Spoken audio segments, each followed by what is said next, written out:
Hello, and welcome back to the History of Egypt podcast, episode 115, Hatiay's House, an introduction to the homes and people who served Akhenaten, starting with a man who helped to build Pharaoh's new city.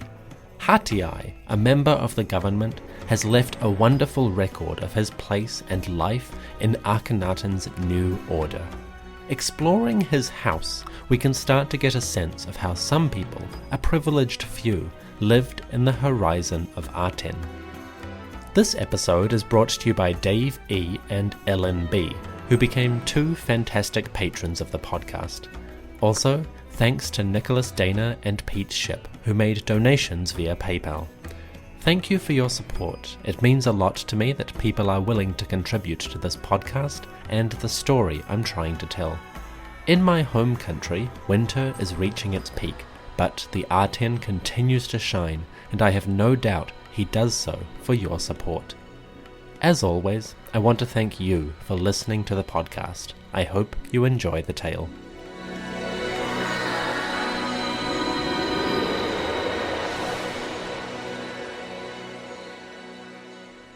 The year was 1357 BCE, regnal year 6 under the majesty of Nefer-kheperu-Re wa Henri, Akhenaten, the king of Upper and Lower Egypt.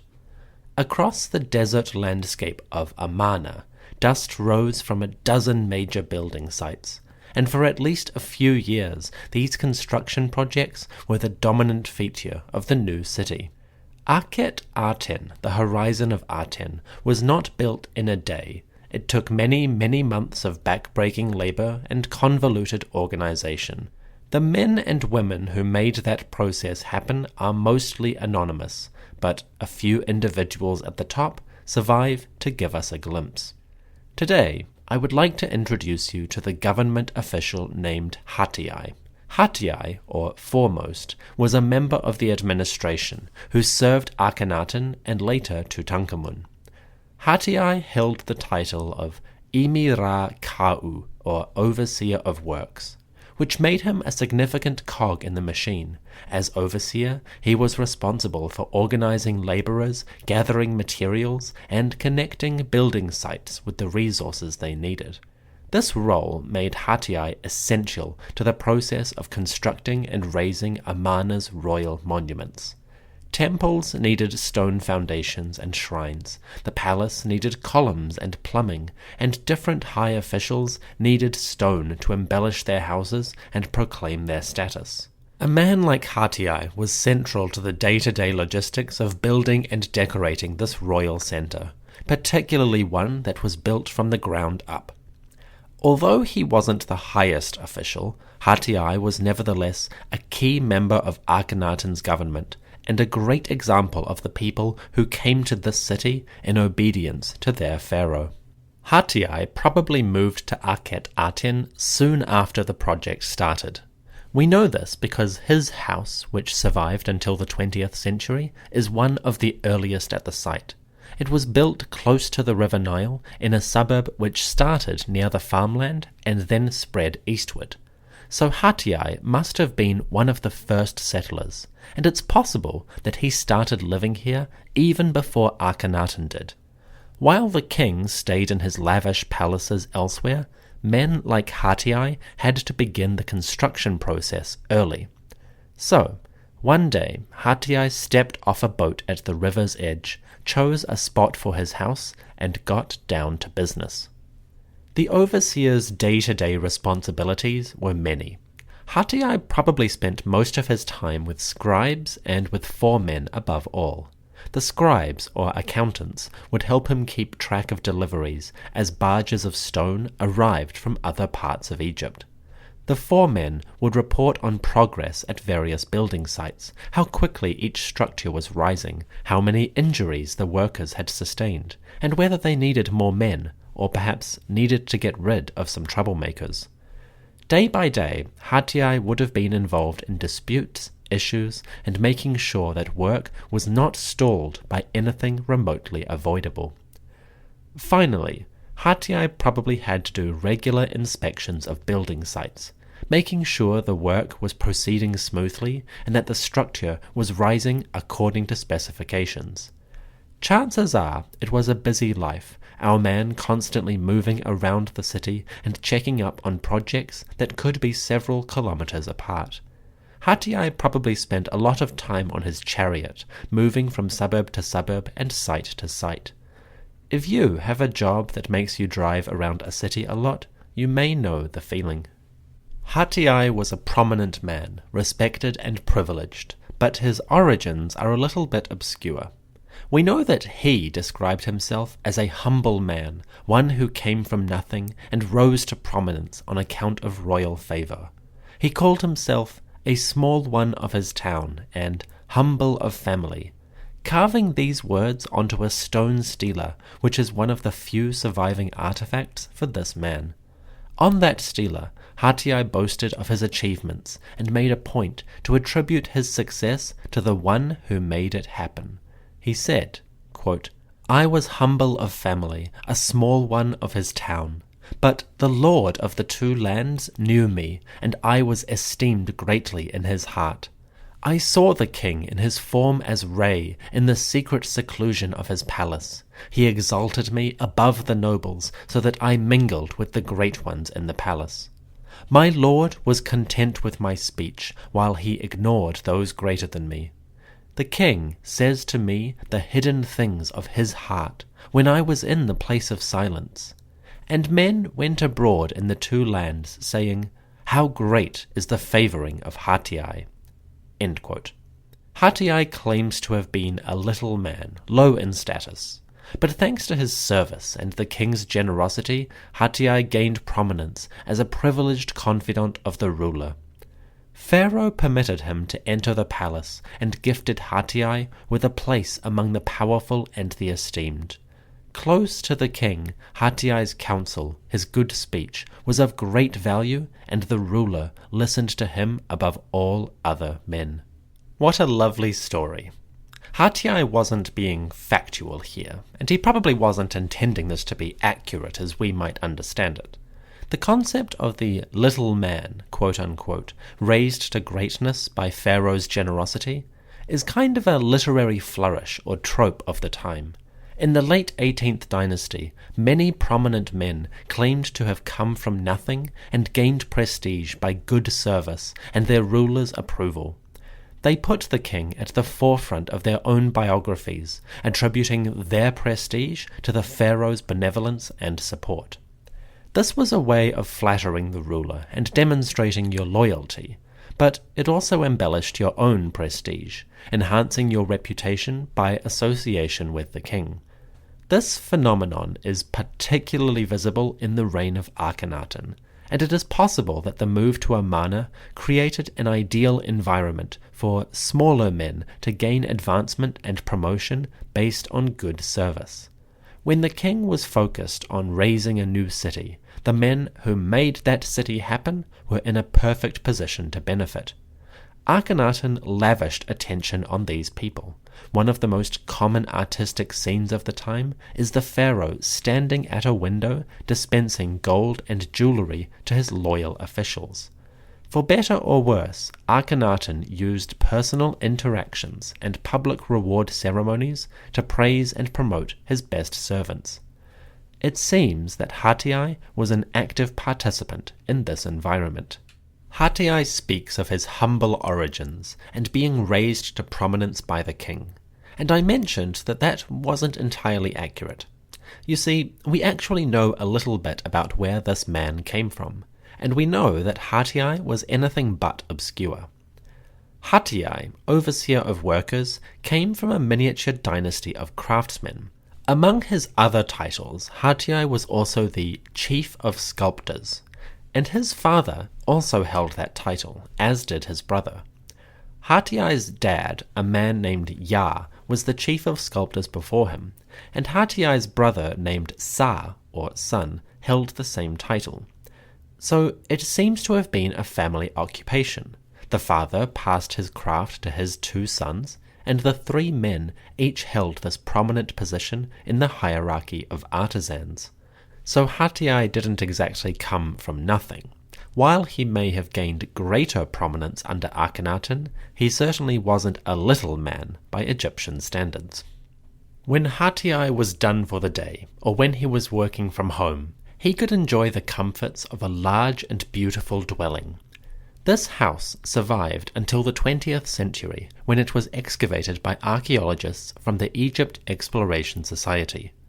In the 1930s, they uncovered the ancient home which Hatiay had commissioned here at Amarna. Hatiay's house is one of the best preserved in the whole city, and thanks to excavations we have an unusually detailed idea of how the man lived and the space he inhabited. The house is located just north of the central city, in an area we call the North Suburb. It was built close to the river next to the farmland, and it must have been one of the earliest constructions in the area, because the city of Amarna started beside the Nile and then expanded towards the east. Since Hatiay has a house close to the farmland, that suggests he was already a prominent official by the time he moved to the city. Hatiay's house is somewhat typical of elite houses at Amarna. You could easily take the schematic of this place and use it to show what the average wealthy home looked like. With this in mind, a lot of what I'm sharing today is a mixture of the archaeological material from his actual house, but also larger ideas about elite homes that scholars have gathered from a variety of places. It should be fairly clear when I'm talking about Hatiay's house and when I'm talking about wider trends, but for those who are interested in the details, I've provided some references on the podcast website. With that in mind, let's explore an ancient home, Hatiay's house near the river at Amarna. Hatiay lived in a large urban estate. It had a central building, the main home, and a larger space surrounding it with a wall on the perimeter. This estate or compound featured a variety of structures, including storerooms, granaries, servants' quarters, and even a private chapel, a small shrine where the family could worship. Hatiay's estate was spacious, well appointed, and seems to have catered to a wide range of social and economic functions. In its heyday, it must have been beautiful. Compared to other homes at Amarna, Hatiay's house is among the largest. The main dwelling was 289 metres square, while the whole estate, including the courtyards, outbuilding and the wall, covered more than 2,900 metres square. So this residence was a massive one, imposing, visible and lavish. Within the wider suburb in which he lived, Hatiay was probably one of the most well-established and prestigious households. Again, this points to his personal status and the favour which Akhenaten bestowed on him when they first moved to the city. Hatiay's house was organised around a central hall, a room within the heart which acted as the hub. This was probably the area where Hatiay conducted most of his day-to-day business. On days when he needed to meet scribes or receive petitions, Hatiay probably stayed in this hall while supplicants came to him. The central room of an Egyptian townhouse was multi-purpose though. When Hatiay was out or away from the city, servants might use this space for different jobs. His wife and her attendants might do weaving here, or a scribe might use the space for teaching, instructing Hatiay's son in language, literature, and mathematics. Apart from the central hall, there is the usual array of rooms that you'd expect. The house featured at least one bedroom on the ground floor, possibly more, and it had various storerooms, and there was probably a toilet somewhere, although the excavation report doesn't identify it. We know from other houses at Amarna that toilets were often built within the compound. The Egyptians didn't often go to a ditch, they preferred privacy if they could. Sadly, Hatiay's outhouse has not been located, which is a shame. The inside of his house was spacious, comfortable, and designed to accommodate a range of activities. It was also beautifully decorated. One of the early priorities among archaeologists, whether in Egypt or elsewhere, was to identify ancient art, to preserve it, and to reconstruct it if possible. The excavators of Amarna were no exception. They took great pleasure in identifying objects or decor that could shed light on the visual and material culture. With that in mind, Hatiay's house was kind of a miniature treasure trove. The original excavation reports devote a lot of attention to the more beautiful objects found here. Among other things, the writers listed objects like a bronze mirror found in the rubble, clothing pins made of bronze and covered in gold, pieces of faience or blue glass which were shaped like cobra heads, and a gold brooch inscribed with the words Aten, Lord of Eternity. There was also a figure of a dog made of green faience, and even some rings belonging to two of Akhenaten's successors. So the house was clearly inhabited for at least 10 years. If Hatiay moved here around the same time as Akhenaten, he remained in this place up until the days of Tutankhamun. But that's a story for another day. Hatiay's house featured a private chapel, which was set up in the northern side of the compound. This shrine took the form of a raised platform with a ramp leading up. 3 altars faced towards the east, each one marked by a decorated stela of the deity in question. There was a stela for Aten, of course, and also for Nefertiti, and there was probably one for Akhenaten as well, but that is now lost. Apparently it was destroyed, which, again, is a story for another day. The decorations inside the house were quite lovely. One in particular stands out. Above the main entrance to the house, Hatiay had set up a beautiful stone lintel which capped the doorway and gave some splendour to his front entrance. This lintel was limestone and had a flat face decorated with hieroglyphs, palm fronds, and figures of Hatiay himself. The decoration was interesting. To the left and right, beautiful images of Hatiay were shown kneeling, with arms raised in adoration before royal cartouches. The names of Akhenaten, Aten, and Nefertiti dominated the centre of this lintel, and such emblems displayed the overseer's loyalty to the crown, and hieroglyphs all around proclaimed the royal titles, noting how Pharaoh, in his generosity, had given this lintel to Hatiay. Like most servants of the Pharaoh, Hatiay knew how to represent himself and how to connect his own prestige with that of the king. Hatiay appears twice to either side, and he is shown in the classic Amarna style of art. He wears a long white robe made of translucent linen, which flares and bunches up at the waist, almost like ruffles. Hatiay has a pot belly, like most human figures of the time, and he wears short black wigs, broad necklaces, and bunches of flowers sticking out of his collar and his hair.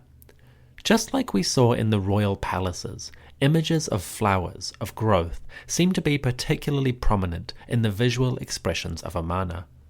This decorated lintel was a major find when first excavated, and it featured prominently in a video which was recorded by the Egypt Exploration Society reporting on the excavations of Amarna. You can see Hatiay's house being uncovered and this beautiful lintel being removed to the storage facilities. It's a fascinating video and it's available on YouTube. I've provided a link in the episode description for those who are interested. The limestone lintel was just one of many pieces of stone which Hatiay installed in his house. Hatiay's home is remarkable for having an abundance of carved stone used in the doorways and foundations of the dwelling. Every threshold and even the door frames were made of limestone, which was a big deal. Although Amarna has plenty of quarries nearby, it still required a lot of effort to obtain stone in large quantities. When you think about how much stone was probably being used in the city, it's remarkable that Hatiay was able to siphon some for his own house. The stone blocks were in good condition when excavated, to the point that the excavators could actually rebuild one of the doorways, raising the blocks back into their original position in order to photograph. Looking at this photo, which I've put on the website, you really get a sense that the house had some truly imposing entrances. Many visitors must have been impressed by the abundance of stone in this dwelling and what it said about Hatiai's place in society. Perhaps we shouldn't be surprised that Hatiay, the overseer of works, was able to secure an unusually large amount of stone for his personal residence. Spending his days in a role connected with resources, labour, and deliveries, Hatiay probably had friends and connections among the various stonemasons and their foremen. With those kinds of relationships, not to mention the public favour of Pharaoh, Hatiay was able to access more stone than the average official. Most of his colleagues had to make do with just a couple of stone embellishments, but Hatiay, the foremost, the chief of workmen, was able to get the very best materials for himself. In an economy like Egypt's, where certain resources were almost monopolized by the crown, it makes sense that the man who procured those resources was able to get quite a bit for himself. It's hard to tell if this is corruption or if he had permission, but either way, the lavish stone entrances were a big win for our man Hatiay.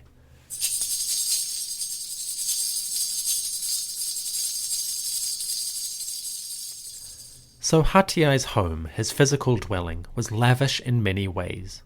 But before we leave it, let's take a moment to explore the other parts of this residence. The house itself only occupied a small section of the estate. Like many wealthy Egyptians, Hatiay used his dwelling as the center of a larger social and economic network. And to accommodate that, his compound featured a number of spaces and structures used for different purposes. The eastern edge of Hatiay's estate was devoted to food production. Here, a wide courtyard featured 2 granaries, 4 ovens, and 4 magazines, rectangular storerooms used for food or tools. The food would be prepared almost entirely in this area. A worker could draw ingredients from the storage facilities, cook them in ovens, and bring them into the house quite quickly. The original excavators had an amusing comment about this. When they reported their reconstruction of the kitchen area, they made a point of preempting criticism by saying, quote, "From this eastern court, a service door led into the house. By this, the meals would be carried in. And it is no good objecting that the meals would be cold, because our meals on site are carried down to the dig in a wooden box, often as much as 2 miles, and they arrive too hot to be eaten." End quote. I like that the authors felt the need to make that point. The distance between the kitchens and Hatiay's inner house is not very far, about 10 meters. Any servant bringing in food would have no trouble setting it down before the master, ready, hot, and fresh for the eating. Hatiay and his family probably had easy access to hearty, comforting food. So the eastern side of the compound, the one furthest from the entrance, was used for food storage and preparation. Over on the western side, a visitor would find themselves entering another yard, one that was almost as large as the house itself. The western court was dominated on one side by a large open space. Presumably, this is where people would wait before being admitted inside to meet Hatiay. Unfortunately, we don't know much about this space. The original excavators mostly cleared the area to uncover the physical dimensions and didn't record any objects specifically. Certainly, they didn't do the kind of microscopic analysis which modern teams will pursue, so we're a little bit in the dark about what this part of the compound was used for. On the northern side of the estate, the entrance was defined mainly by the servants' quarters, a sort of second house where Hatiay's attendants may have resided. This was right next to the gateway, so the servants could come and go without disturbing the main home, and any visitors had to pass by a checkpoint before they could access Hatiay's dwelling. Incidentally, you'll find the same sort of layout in modern houses in rural Egypt and Sudan. Compounds with controlled access are very common in this part of the world. Lastly, we should try to imagine what the house looked like back when it was still new. Hatiay's residence was at least 2 stories tall, maybe more. Only the lower floor survives today, but traces of the staircase were excavated, which point to a second level covering all or part of the building. These stairs were on the eastern edge of the house, and they were made of wooden poles stretched between the ground and the upper floor. A layer of mud bricks sat on top of the poles and gave the staircase its steps. We're lucky that these survived because they quite often do not. Termites tend to eat the wood, and the mud bricks may be indistinguishable from a collapsed wall. So Hatiay's house was quite fortunate in its preservation. Outside, the house probably would have been painted white, mud bricks adorned with a whitewash, which seems to be the default design for ancient Egyptian homes. Hatiay might have done that as well. If you were looking at the house from outside, you would probably see it as a white box-shaped construction. Windows would punctuate the walls here and there, usually in the shape of small rectangles high above the ground. When freshly painted, the two-story townhouse may have been a shining beacon in the centre of the compound. With servants and guests coming and going, and the brightly painted stonework proclaiming the owner's wealth, Hatiay's house was a lavish, beautifully appointed home.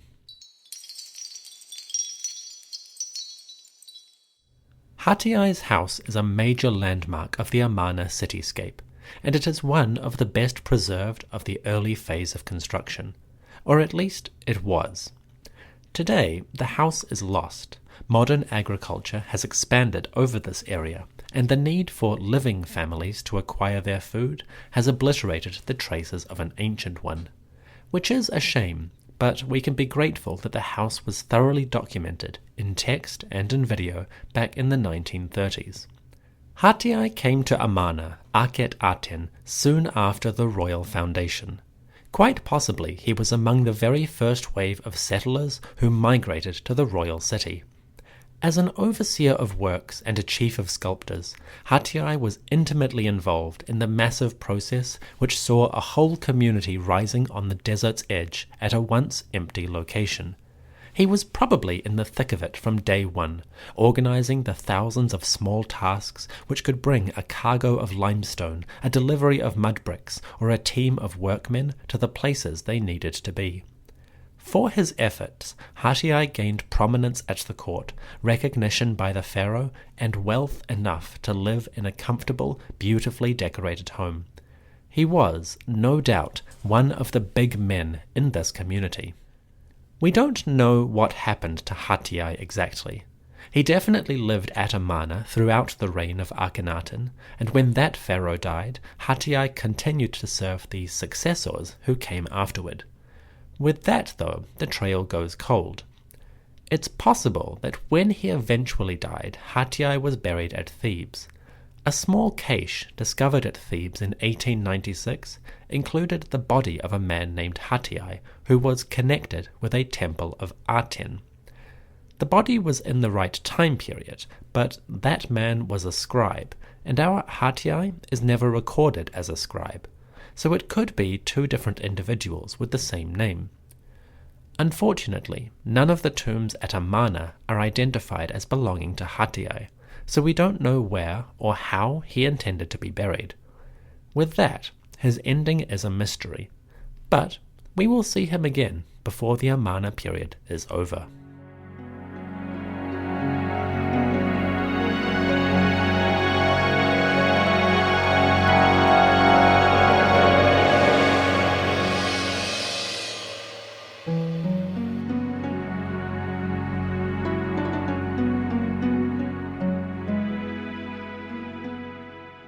Next time on the History of Egypt podcast, we have another side episode.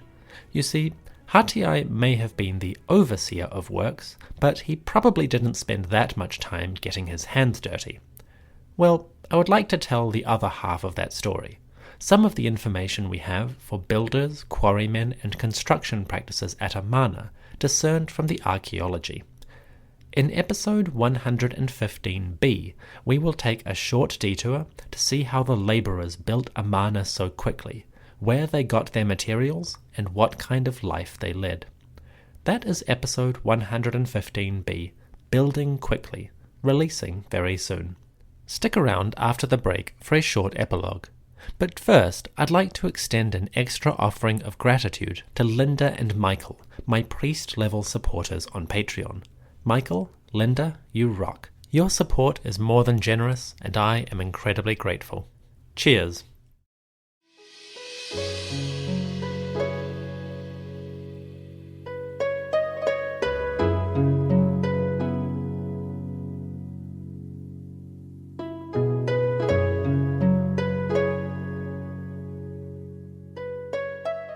Hatiay spent a good 10 years at Amarna, living through the majority of Akhenaten's reign in this city.